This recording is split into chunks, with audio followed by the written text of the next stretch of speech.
तो बहुत सारे ऐसे एक्सपेरिमेंट्स होते हैं जिसमें काज एंड इफेक्ट का रिलेशनशिप होता है। मिसाल के तौर पे हमने एक एग्जांपल पढ़ी थी कि एयरक्राफ्ट अगर प्रेजेंट होगा तो रडार उसको रजिस्टर करेगा या नहीं करेगा, ठीक है।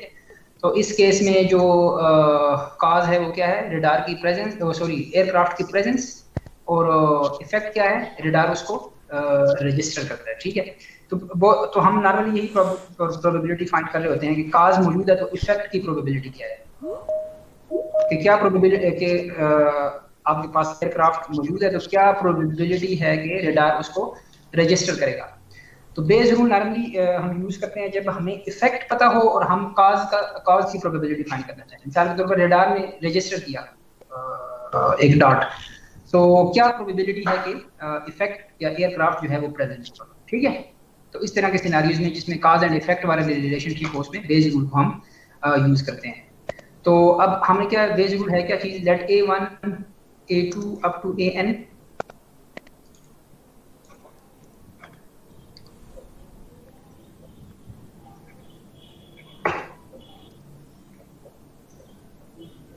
अच्छा, let A1 A2 up to AN be disjoint events that form a partition of the sample space and assume that probability of AI is greater than 0 for all I.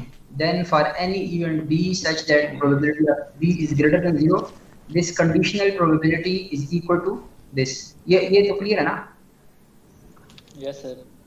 कि आप probability of A I intersection B कैसे find कर सकते हैं? Probability of A I intersection B आप find कर सकते हैं यूजिंग दिस प्रोडक्ट और यूजिंग दिस प्रोडक्ट। दोनों सेम है, सेम आपको रिजल्ट आएगा दोनों से। कि probability of A into probability of B given A या probability of A given B into probability of B, ठीक है। तो ये बेसिकली न्यूमरेटर में क्या है, probability of A I intersection B divided by probability of B. और ये डिनोमिनेटर में ये इतना बड़ा एक्सप्रेशन कैसे आया, ये यूजिंग टोटल प्रोबेबिलिटी थ्योरम। तो प्रोबेबिलिटी ऑफ बी को मैं using total probability theorem find कर सकता हूं, ठीक है। To verify Bayes rule note that this term and this term are equal because they are both equal to the probability of AI intersection B, ठीक है। This yields the first equality। ये जो पहली है वो कहाँ से आई है कि probability of A intersection B left hand side पे भी थी और probability of A intersection B right hand side पे भी थी। तो ये दोनों प्रोडक्ट फॉर्म में थे, तो B आप probability of B आप डिनोमिनेटर में ले आए, ठीक है। The second equality, here the second equality. The second equality follows from the first by using the total probability theorem to rewrite event probability of event B. Probability of event B को आपने using total probability theorem इस form में ले लिया। Bayes rule is often used for inference. Inference से मुराद क्या है कि आपके पास एक इफेक्ट आपने ऑब्जर्व किया और आप इन्फर करना चाहते हैं कि क्या प्रोबेबिलिटी है कि ये जो मैंने इफेक्ट ऑब्जर्व किया है ये किस काज की वजह से है, ठीक है। तो ये इन्फॉर्मेशन आप इन्फर करना चाहते हैं तो ये आप कर सकते हैं using Bayes rule. There are number of causes that may result in a certain effect. We observe the effect and we wish to infer the cause, ठीक है। The event up till AN are associated with the causes and the event B represents the effect, ठीक है। The probability of, अब क्या है, the probability of effect given cause, ठीक है। Probability of B given A I का मतलब क्या है, probability of effect given cause that the effect will be observed when the cause A I is present amounts to the probabilistic model of the cause effect relationship. अब हम reverse में जाना चाहते हैं। Given that the effect B has been observed, we wish to evaluate the conditional probability of cause given that some effect is observed due to the cause A I, ठीक है। बिल्कुल का समझ आ गया कि यूज इन किस तरह के सिनेरियोज में करते हैं जिसमें कॉज एंड इफेक्ट का रिलेशनशिप हो। Yes sir. नॉर्मली हमें इफेक्ट की प्रोबेबिलिटी फाइंड कर रहे होते हैं, लेकिन कुछ ऐसे सिनेरियोज हैं जिसमें हम ये फाइंड करना चाहते हैं कि भाई इफेक्ट तो ऑब्जर्व हो गया, अब क्या प्रोबेबिलिटी है कि ये इस कॉज की वजह से है या किसी दूसरी कॉज की वजह से आया है। जैसे एक टेस्ट आपने करवाया, ठीक है, तो अगर उसमें फर्ज करें कि वो टेस्ट जो है तो वो पॉजिटिव आ गया, तो अब उसके पॉजिटिव आने के फर्ज के डिफरेंट कॉजेज हैं। तो आप देखना चाहते हैं कि ये टेस्ट पॉजिटिव तो आ गया, ये मेरे पास है given that test is positive, लेकिन फर्स्ट काज की क्या प्रोबेबिलिटी है, सेकंड काज की क्या प्रोबेबिलिटी है, या थर्ड काज की क्या प्रोबेबिलिटी है। तो इस तरह के सिनेरियोज में जो है ना वो बेस रूल को हम यूज करते हैं। तो ये इसने इस एग्जांपल से एक्सप्लेन किया हुआ। Let us return to the radar detection problem. ठीक है, तो हमारे पास दो इवेंट थे, एन एयरक्राफ्ट प्रेजेंट और बी था the radar registers an aircraft presence. ठीक है, तो इसमें काज क्या है, एयरक्राफ्ट की प्रेजेंस, और इफेक्ट क्या है, रडार रजिस्टर्स समथिंग। तो नॉर्मली हम फाइंड क्या कर रहे हैं, प्रोबेबिलिटी ऑफ बी गिवन ए। तो बेस रूल में हम रिवर्स डायरेक्शन में भी मूव कर सकते हैं कि given B what's the probability of A. ठीक है, तो ये जो डेटा है ये वो एग्जांपल डिस्कस की थी उसमें गिवन था कि रडार के एयरक्राफ्ट के प्रेजेंट होने की प्रोबेबिलिटी जो है वो क्या है, 0.05। ठीक है, कम, नॉर्मली कम ही होती है। Probability that radar registers an aircraft given an aircraft is present, तो ये रडार की एक्यूरेसी अगर अच्छी है तो ये क्लोज टू 1 होगी। ठीक है, तो यहाँ पे ये 0.99 है। और probability that the radar registers an aircraft given no aircraft is present, ये 0.1 है। ठीक है, ये डेटा गिवन है उसमें स्टेटमेंट में जो आपने डिस्कस की थी।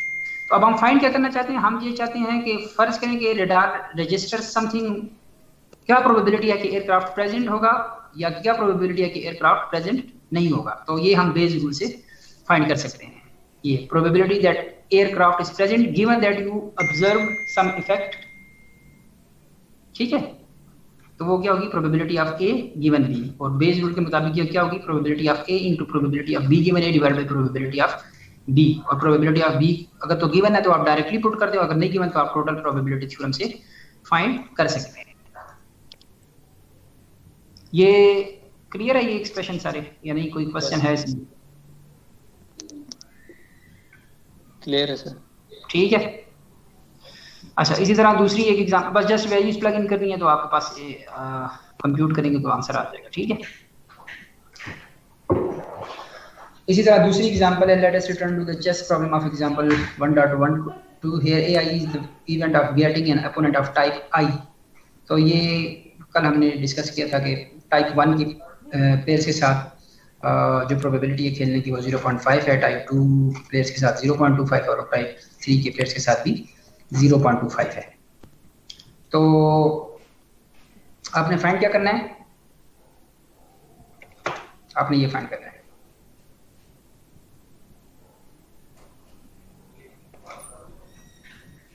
लास्ट टाइम हमने प्रोबेबिलिटी ऑफ विनिंग फाइंड की थी ना। अब ये है कि गिवन ये इन्फॉर्मेशन गिवन है कि आप विन कर गए हैं, तो क्या प्रोबेबिलिटी है कि आप टाइप 1 के प्लेयर के साथ खेले होंगे या टाइप 2 के प्लेयर के साथ खेले होंगे या टाइप 3 के प्लेयर के साथ खेले होंगे। ठीक है, इफेक्ट अब की इंफॉर्मेशन है और काज की प्रोबेबिलिटी फाइंड करनी है। ठीक है ना, तो ये यूजिंग बेस रूल आप फाइंड कर सकते हैं कि you want to find probability of A1 given that B has occurred. इसको ऐसे रीड करेंगे, probability of A1 given B has occurred. ये तो एक तो प्रोबेबिलिटी ऑफ A1 है ना, जो अनकंडीशनल प्रोबेबिलिटी, लेकिन जब आपके पास कोई एक्स्ट्रा इन्फॉर्मेशन है तो फिर वो कंडीशनल प्रोबेबिलिटी जो है वो क्या हो जाती है, रीस्केल हो जाती है, जैसे हमने डिस्कस किया था ना। तो ये बेस रूल से इसको आप कंप्यूट कर सकते हैं। ठीक है, यस सर। सही है। अच्छा, एक दूसरा इंपॉर्टेंट कॉन्सेप्ट जो आगे यूज होगा वो है इंडिपेंडेंस के। दो इवेंट्स जो हैं वो इंडिपेंडेंट कब होंगे। ठीक है, तो we have introduced the conditional probability which is denoted by probability of A given B to capture the partial information that event B provides about event A। ठीक है, यानी एक अनकंडीशनल प्रोबेबिलिटी थी इवेंट A की, या event A के बारे में आपका पहले कुछ बिलीफ था, लेकिन आपको एक एक्स्ट्रा इन्फॉर्मेशन मिली in the form of event B।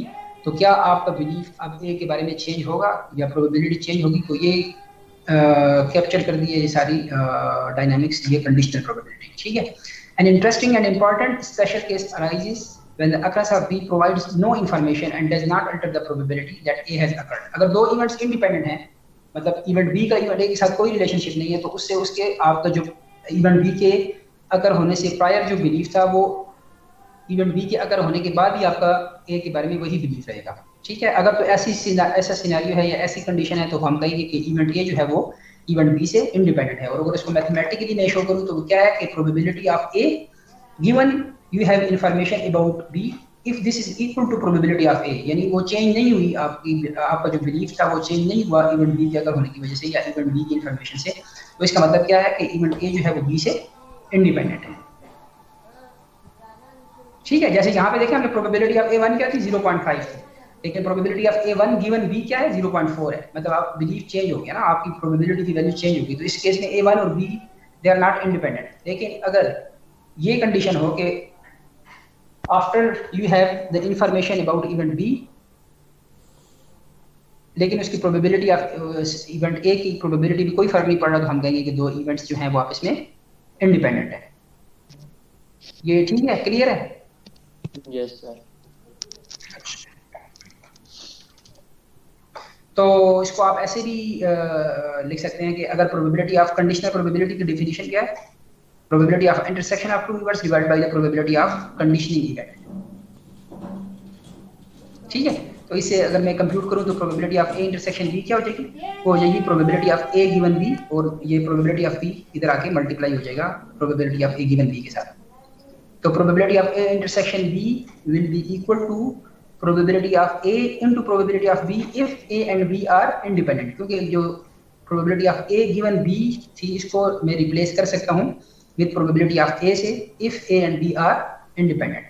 तो इंटरसेक्शन की probability जो होगी वो क्या होगी, product of the individual events probability, अगर A और B independent है। अगर independent नहीं है तो फिर आप product कंसीडर करेंगे एक कंडीशनल प्रोबेबिलिटी का और दूसरा कंडीशनिंग इवेंट की प्रोबेबिलिटी का। ठीक है? Yes sir. तो अगर ये बताएं कि दो इवेंट्स जो हैं वो आपस में म्यूचुअली एक्सक्लूसिव हैं, तो क्या वो इंडिपेंडेंट इवेंट्स हैं? Yes sir. Yes sir. Yes sir. अगर फर्ज करें प्रोबेबिलिटी ऑफ ए सम कुछ थी आपके पास ग्रेटर देन 0, फर्ज करें वो है 0.5, ठीक है, और इवेंट बी जो है ना वो ए से जो है ना वो दोनों डिसजॉइंट है, म्यूचुअली एक्सक्लूसिव है। अगर मैं ये आपको इंफॉर्मेशन दूं कि इवेंट बी अगर कर गया है तो अब प्रोबेबिलिटी ऑफ ए क्या होगी? सर नहीं 0। क्वेश्चन समझ आया कि नहीं? मैं कह रहा हूँ फर्ज करें दो इवेंट्स हैं ए और बी, ठीक है, और दोनों डिसजॉइंट हैं, दोनों म्यूचुअली एक्सक्लूसिव हैं, दोनों के दरमियान कोई कॉमन चीज नहीं है, ए इंटरसेक्शन बी एम्प्टी, ठीक है। अब अगर मैं ये कहूँ कि आपके पास प्रोबेबिलिटी ऑफ ए जो है वो 0.5 है और फर्ज करें प्रोबेबिलिटी ऑफ बी जो है ना वो 0.25 फर्ज करें, ठीक है। तो अब मैं अगर ये इंफॉर्मेशन दूँ कि प्रोबेबिलिटी ऑफ ए आप फाइंड करेंगे given that B has occurred, तो अब क्या होगी प्रोबेबिलिटी ऑफ ए आपके ख्याल में? प्रोबेबिलिटी ऑफ 0.5 रहेगी, वही रहेगी, वही सेम रहेगी। तो वो डिपेंडेंट हो गए हैं। देखिए अगर बी और ए इंडिपेंडेंट है, बी और ए म्यूचुअली एक्सक्लूसिव है ना, ये मैंने इंफॉर्मेशन तो आपको दी है, तो अगर बी अगर कर गया तो इसका मतलब ए तो कभी नहीं कर सकता। अगर तो म्यूचुअली एक्सक्लूसिव है और मैं आपको ये कह रहा हूँ कि बी इवेंट अगर कर गया है तो ए की तो प्रोबेबिलिटी फिर 0 हो जाएगी ना, ए क्या करोगे अगर तो म्यूचुअली एक्सक्लूसिव है। यस ऐसा ही है ना? तो स्टार्ट हमने लिया था probability of A 0.5 and probability of B is 0.25, but and the two events are mutually exclusive, but with the information that B event has occurred, probability of A reduces to 0। तो इसका मतलब क्या है कि B जो है वो A की probability को अफेक्ट कर रहा है। अगर B की information आपको मिल रही है तो उससे A की probability या A के बारे में आपका बिलीफ चेंज हो रहा है, ऐसा ही है ना? तो दो mutually exclusive events जो हैं वो highly dependent होते हैं, independent नहीं। Okay sir. Yes sir. ठीक है, तो क्या है we adopt this relationship. The symmetry of this relationship also implies that the independent symmetric property that if A is independent from B, then B is also independent from A. ये मतलब bilateral है, ठीक है? We can analytically say that A and B are independent. Independence is often easy to grasp intuitively. For example, if the occurrence of two events is governed by the distinct and non-interactive physical processes. अब जो events हैं वो आपस में जो जिस random experiment से वो जनरेट हो रहे हैं उनका आपस में कोई फिजिकल रिलेशनशिप नहीं है या नॉन इंटरेक्टिव टाइप है, मतलब एक एक्सपेरिमेंट का दूसरे एक्सपेरिमेंट के इंटरेक्शन से कोई नहीं है, तो फिर आपको वो तो जाहिर सी बात है इंडिपेंडेंट इवेंट होंगे। लेकिन इवन एक एक्सपेरिमेंट के अंदर भी अगर आप दो इवेंट्स डिफाइन करें तो ये पॉसिबिलिटी है कि वो इंडिपेंडेंट हो, जैसे कि हमने एक एक्सट्रीम केस कंसीडर किया जिसमें ए और बी जो है ना वो डिफाइंड थे सेम सैंपल स्पेस पे डिफाइंड थे बट म्यूचुअली एक्सक्लूसिव थे, तो वो हाईली डिपेंडेंट थे. On the other hand, independence is not easy to visualize in terms of sample space. A common first thought is that two events are independent if they are disjoint. ठीक है, जैसे आपसे मैंने question पूछा तो आप लोगों ने भी कहा कि इंडिपेंडेंट होंगे तो disjoint event. But in fact, the opposite is true. Two disjoint events A and B, A greater than 0 and B greater than 0, are never independent, since their intersection is empty and has probability 0. ठीक है? Yes.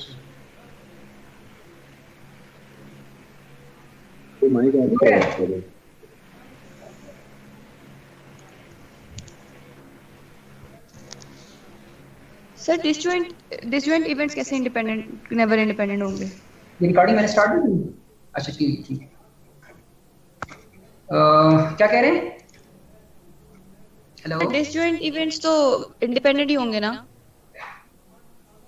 नहीं, disjoint यही तो मैं बता रहा हूँ ना, ये जो मैंने थोड़ा देर पहले बताया था कि अगर फर्ज करें दो इवेंट्स हैं ए और बी, डिसजॉइंट इंडिपेंडेंस की डेफिनेशन क्या है कि अगर बी के बारे में आपको कोई इंफॉर्मेशन मिले तो जो आपका बिलीफ था ए के बारे में वो चेंज ना हो. Probability of A given B is equal to probability of A, यानी कि अगर होने से पहले जो आपका बिलीफ था ए के बारे में वो बी के अगर होने के बाद भी वही बिलीफ रहा. अगर पी कंडीशन ट्रू है तब वो इंडिपेंडेंट है. ठीक है, अब कह रहा हूँ कि दो इवेंट्स हैं ए और बी, वो म्यूचुअली एक्सक्लूसिव हैं. फर्ज करें ना, वो के दरमियान कोई इंटरसेक्शन नहीं है. तो इस केस में क्या क्वेश्चन मेरा, क्या ये दो इवेंट्स जो है वो इंडिपेंडेंट हैं या डिपेंडेंट हैं? तो मैं ये कह रहा हूँ कि ये जो है ना हाईली डिपेंडेंट है. उसकी वजह ये है कि अगर मैं आपको ये कह दूं कि दो इवेंट्स ए और बी म्यूचुअली एक्सक्लूसिव हैं और दोनों की प्रोबेबिलिटी जो है सम वैल्यू है ग्रेटर देन 0, तो अगर बी अगर कर गया, ये इंफॉर्मेशन आपके पास है कि बी अगर कर गया तो ए की प्रोबेबिलिटी क्या होगी? 0. या ए की 0 हो जाएगी ना, जबकि बी के अगर होने से पहले दोनों की प्रोबेबिलिटी थी सम x and y greater than 0. जी ठीक है, तो इसका मतलब क्या है कि बी की इंफॉर्मेशन ने आपके ए की बिलीफ, ए के अगर होने की बिलीफ को चेंज किया. तो इसका मतलब क्या, बी और ए इंडिपेंडेंट नहीं है बल्कि डिपेंडेंट है. जी ठीक है, तो यही आप पूछ रही थी ना कि म्यूचुअल एक्सक्लूसिव कैसे गिवन होगा कि अगर बी अकर कर गया तो सर ये गिवन होगा. जी मैं कह रहा हूँ ये गिवन होगा कि अगर बी अकर कर गए तो फिर ए की प्रोबेबिलिटी 0 होगी. नहीं, गिवन नहीं है. देखो ये दो इवेंट्स हैं, वो आपस में उनका कोई रिलेशनशिप नहीं है, म्यूचुअली एक्सक्लूसिव है. तो अगर बी अगर कर गया तो जाहिर बात है ए नहीं अगर करेगा ना. कैसे अगर करेगा? अगर बी आप कह रहे हैं कि अगर कर गया और दोनों म्यूचुअली एक्सक्लूसिव हैं तो ए नहीं अगर करेगा ना. फिर आप फर्ज करें आप जी कि ए में जो है आपने एक डाई रोल की है तो पॉसिबल आउटकम्स हैं 1 2 3 4 5 6. ए में जो है 1 3 5 है और बी में जो है 6 है. अब मैं आपको कहूं जी कि इवेंट बी अगर कर गया तो क्या आपके पास पॉसिबिलिटी है कि 1 3 5 5?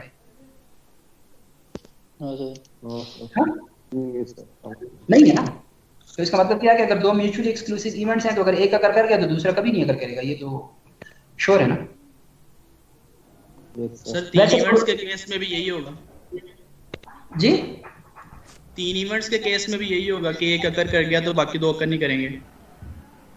नहीं, म्यूचुअली एक्सक्लूसिव के केस में मैं बात कर रहा हूँ. वैसे तो पॉसिबिलिटी है कि अगर दोनों इवेंट्स जो हैं वो ओवरलैप कर रहे हो तो बी के अगर होने से ए की प्रोबेबिलिटी भी चेंज होगी, लेकिन वो अगर करने के उसके चांसेस हैं. लेकिन म्यूचुअली एक्सक्लूसिव के केस में ये हाईली डिपेंडेंट है कि म्यूचुअली एक्सक्लूसिव के केस में अगर आपको पता चल गया कि बी में 2 4 6 और ए में 1 3 5 है तो कोई आपको इन्फॉर्मेशन दे दे कि बी इवेंट अगर कर गया, इसका मतलब है कि इवन वाले जो है ना वो रिजल्ट आया है, ऑड वाला तो पॉसिबल ही नहीं. तो पहले आपके पास प्रोबेबिलिटी ऑफ ए की इतनी थी 1/2 थी. सर बिल्कुल ही इंडिपेंडेंट इवेंट की कोई, बिल्कुल ही इंडिपेंडेंट केस की कोई एग्जांपल दीजिएगा जिसमें मतलब एक इवेंट अकर होता है दूसरे की प्रोबेबिलिटी पे जरा भी इफेक्ट ना आए. यही जो जिसमें इफेक्ट ना आए सर, जिसमें बिल्कुल इफेक्ट ना आए. बिल्कुल ये नीचे गिवन है आपको. ये जो एग्जांपल है ना, इसमें probability of A intersection B find किया जो कि क्या है 1/16. तो ये बराबर है किसके? Probability of A into probability of B, इन दोनों के प्रोडक्ट के बराबर है. ठीक है, वैसे तो ए इंटरसेक्शन बी प्रोडक्ट के बराबर तो नहीं होता ना, वो होता है probability of A given B into probability of B. तो अगर तो ये कंडीशन ट्रू है तो इसका मतलब है कि ये दोनों क्या है, इवेंट्स इंडिपेंडेंट है. ये एग्जांपल है. ठीक है, ये आप देख लीजिएगा, सिंपल सी एग्जांपल है। तो इसमें बताया गया है कि two events are independent because they satisfy Sir? Intersection B is equal to the product of individual events probability. हाँ जी, सर फिर इस तरह तो हम ये भी कह सकते हैं कि विद इन सैंपल स्पेस कोई भी दो इवेंट्स हों, वो चाहे म्यूचुअली एक्सक्लूसिव हों या ना हो, वो एक दूसरे को डिपेंड करेंगे। नहीं, अगर म्यूचुअली एक्सक्लूसिव नहीं है तो वो तो डिपेंडेंट है ना। वही सर मैं कह रहा हूँ, डिपेंडेंट होंगे अगर with in same sample space हो, क्योंकि सर आपने बताया कि म्यूचुअली एक्सक्लूसिव नहीं, इवेंट्स आर हाईली डिपेंडेंट। नहीं, अगर इस तरह है कि मिसाल के तौर पे आपके पास इवेंट ए में जो है ना वो है 1 3 5 और 2, और इवेंट बी में आपके पास है 2 4 6, तो इंटरसेक्शन में कितने एलिमेंट्स हैं? एक एलिमेंट है 2 वाला, ऐसा ही है ना। ये प्रोबेबिलिटी आपको क्या थी? अगर मैं प्रोबेबिलिटी आपसे पूछूं और ए में मैं बताऊं कि 1 3 5 और 2 है, तो ए की प्रोबेबिलिटी क्या है? 1 3 5 और 2 है। 4/6 होगी ना, 4 एलिमेंट है ना। Yes sir. तो अब मैं अगर आपको कहूं कि probability of A given B has occurred, अब क्या होगी? बी में क्या है? 2 4 6, तो इवेंट ए के आने की प्रोबेबिलिटी क्या है गिवन बी? 1/3 1/3 हो जाएगी ना। यस तो सर। इस केस में दोनों म्यूचुअली एक्सक्लूसिव नहीं है लेकिन डिपेंडेंट हैं।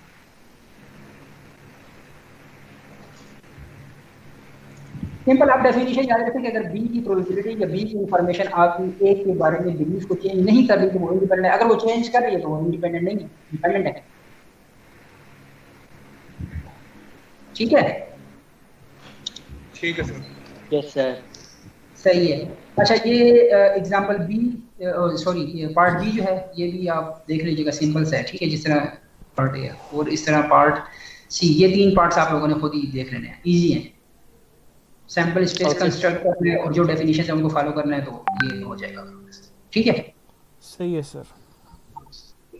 चलें, बस आज ये देख लीजिएगा, लेकिन इसको साथ साथ पढ़ें क्योंकि आगे थोड़ी चीजें ना थोड़ा सा वो कॉम्प्लिकेटेड होंगी, तो अगर साथ साथ करेंगे तो आगे समझ आएगी, वरना फिर आगे मुश्किल होगा। ठीक है ना? Yes sir. Okay sir. चलें, ठीक है। Okay sir. Thank you sir. अल्लाह हाफिज़। अल्लाह हाफिज।